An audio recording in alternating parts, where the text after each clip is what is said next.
So this is the part of the ADM module. So ewan ko lang, if you would observe this, ito siya ginagamit natin sa college actually. Pero hindi ito pinapakita itong mga what I need to know. So, let us talk first about what I need to know.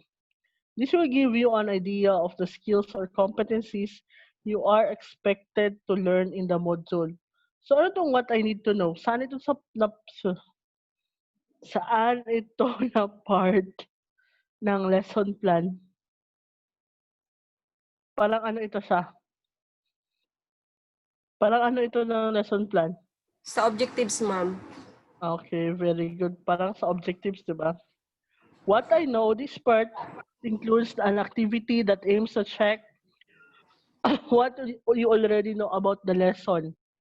You may decide to skip this module. Pag sa what I know, ano ito? Parang ano ito? Parang review of the lesson, di ba? Or, ano yung tawag iba dyan? Review. Isa pa. Ano nga yung isa after ng review? Ano matandaan ba? Sige lang. So, para ito siyang back study. If you get all 100% of the question, parang diagnostic test. Di ba? Pag sa diagnostic test, diyan kasi malalaman kung yung content ng lesson, alam mo or hindi. Next, what's in? This is a brief drill or review to help you link the current lesson with the previous one. What's new? In this portion, ano daw ito? The new lesson will be introduced to you in various ways such as, or yon tinatawag natin na motivation. So, in this portion, new lesson will be introduced to you in various ways such as stories, song, poem, problem solving, or activity. Now, next, what is it? This section provides a brief discussion of the lesson. Or ito na yung tinatawag na lesson proper. The aims to help you discover and understand the new concepts and skills. What's more? O ito na yung mga activities. Compromise activities of independent practice solidify the understanding of skills. You may check the answers, exercise using answer at the end of the module. So ano ito? Ito na yung exercise na dapat yung gawin. What have I learned? Questions rin ito siya. What can I do? Provides activity para mas lalo pang maintindihan yung lesson. Assessment. Malamang, assessment. This is part of the evaluation to check if you have mastered the competency. Then, additional activities. Ito siya, additional lang ito siya ha, if mababa yung kuha mo sa assessment. This is just for enrichment purposes only. So kung hindi naman talagang hindi naman talaga ganyan kababa yung score mo, okay lang na i-change, okay lang na hindi mo siya na i-take. Answer key, ang pinaka-favorite ng mga estudyante ngayon sa DepEd. Ang answer key kasi may answer key sa likod ng module. Mapapasana all ka na lang. So, let's begin. Ano nga ba yung nasa module?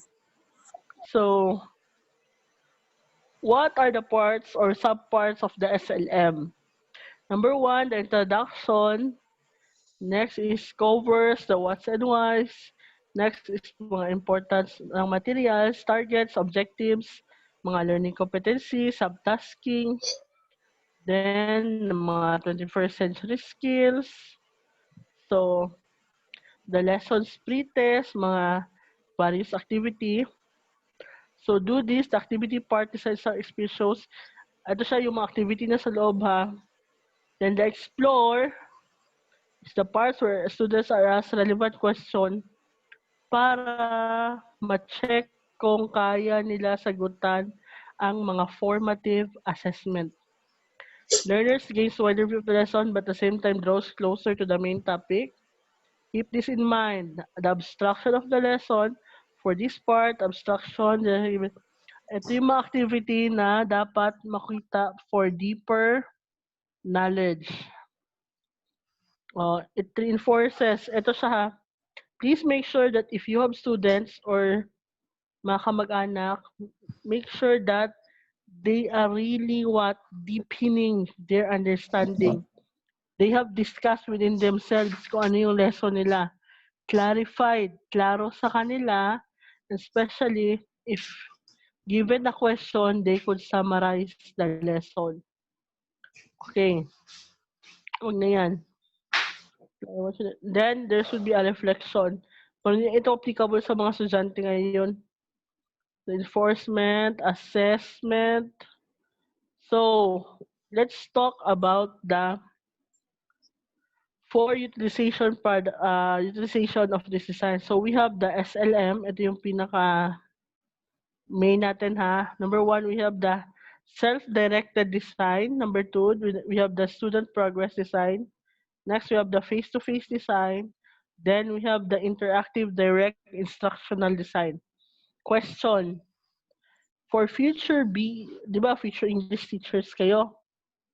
Saan dito ang gagamitin ninyo? So, this is part of your activity for this module ha. Paki-screenshot ito. Paki-screenshot ito.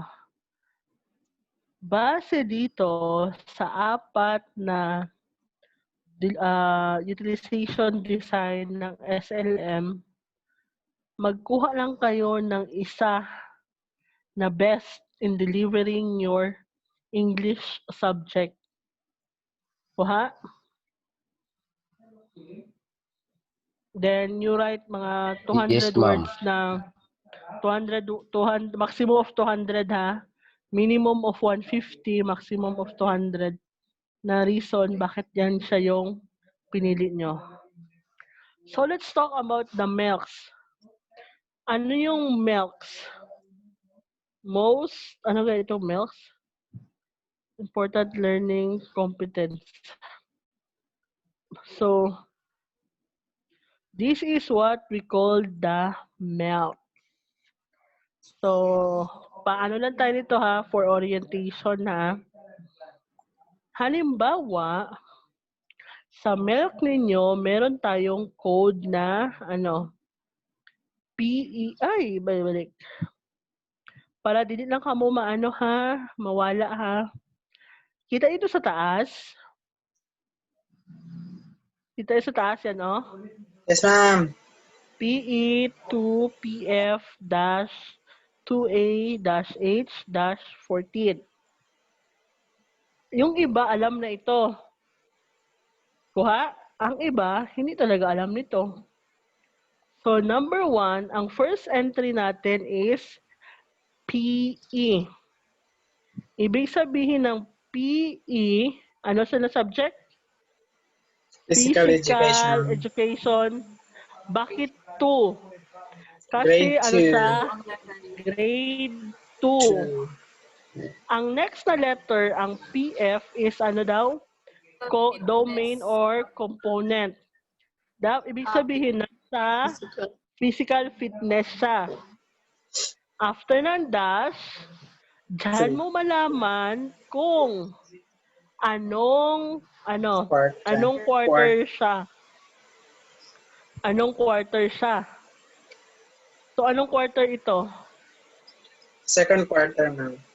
Second quarter, 8 to H. Ibig sabihin, week 1 to 8. Ah, okay. Okay, kunyo, ang Arabic number naman is the number ng competency. Kasi meron tayong competency sa DepEd. So, ganito ang gagawin natin. Aside sa assignment ninyo na ito ha, Ito siya ha. Maghanap Yes, ma'am. kayo ng ganito. Gumawa kayo ng ganito. Ito lang Sarili siya, mong oh. gumawa. Hindi pwede Alonso. Hindi Copy talaga pwede paste. na hindi talaga pwede na sarili ang magawa Alonso. Sorry po. Magawa lang kayo. Teka lang ha.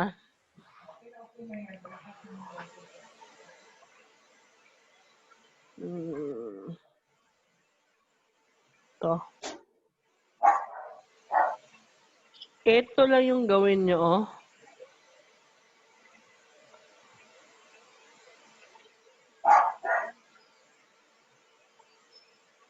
Ito lang na part, ha.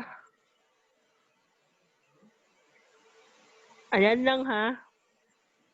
Tapos, ang isa is ito.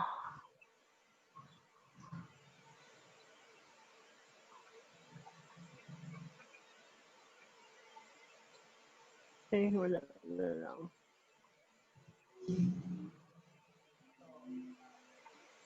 So, ulitin ko. Ang sa taas niya, ito. Code or book legend. Maghanap kayo ng curriculum guide nyo, ha.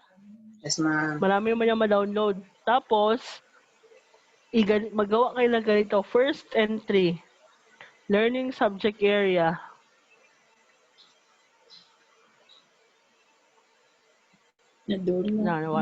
Ato. So, learning areas, tarant, specialization. Gawan nyo ng ganito, ha. Madali naman ito siya kay copy-paste mo lang itong gawin ninyo. So, magawa kayo ng 5 sample lang, ha? Okay, ma'am. Kuha. Hindi ko na kayo pahanapin ng modules kay baka mapatay kayo.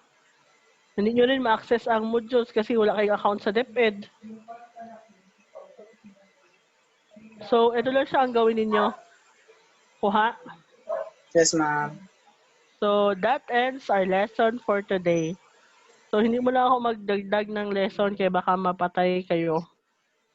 So, Salamat, ma'am.